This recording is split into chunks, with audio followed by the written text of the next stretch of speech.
মার্কিন president Donald Trump আজ 3 দিনের সফরে চীন পৌঁছাচ্ছেন। গত এক দশকের মধ্যে কোনো মার্কিন প্রেসিডেন্টের এটাই প্রথম বেজিং সফর।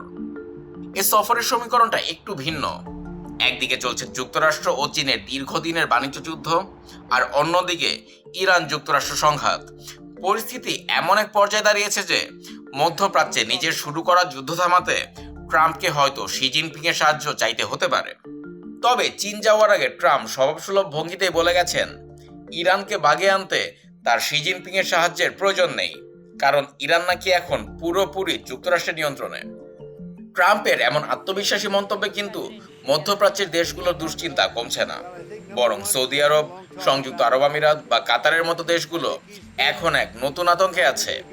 কারণ বিশ্বের সবচেয়ে গুরুত্বপূর্ণ নৌপথ হরমুজ প্রণালী গত 2 মাস ধরে কার্যত অচল।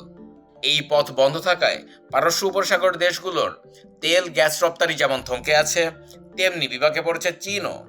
কারণ ইরানের তেলের সিংহভাগের ক্রেতাই চীন।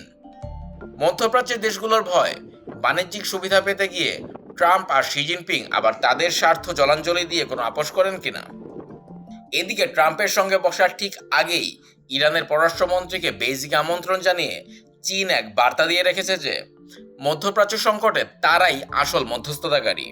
বিশ্লেষকরা বলছেন, চীন হয়তো মনে মনে চাইছে যুক্তরাষ্ট্র এই ইরান সংকটে আরও কিছুদিন আটকে থাকুক, যাতে তারা নিজেদের অবস্থান আরও শক্ত করতে পারে। আবার অন্যদিকে ইরানও চাইছে ডলারের বদলে চীনা মুদ্রা ইউয়ানে লেনদেন করে আমেরিকার প্রভাব কিছুটা কমাতে। সব মিলিয়ে ট্রাম্প আর শির এই বৈঠক স্রেফ লেনদেনের কিনা তা নিয়ে বিতর্ক আছে। একদিকে তেলের বাজার আর অর্থনীতির স্থিতিশীলতা ফেরানোর তাগিদ, অন্যদিকে তাইওয়ান আর অস্ত্র বিক্রির মতো জটিল সব ইস্যু। বিশ্লেষকদের মতে এই বৈঠক থেকে হয়তো রাতারাতি কোনো সমাধান আসবে না, তবে তাইওয়ান বা বাণিজ্য শুল্কের মতো ইস্যুতে বড় কোনো ছাড়ের বিনিময় ইরান সংকটে চীনকে সক্রিয় মধ্যস্থতাকারীর ভূমিকায় দেখা যেতে পারে।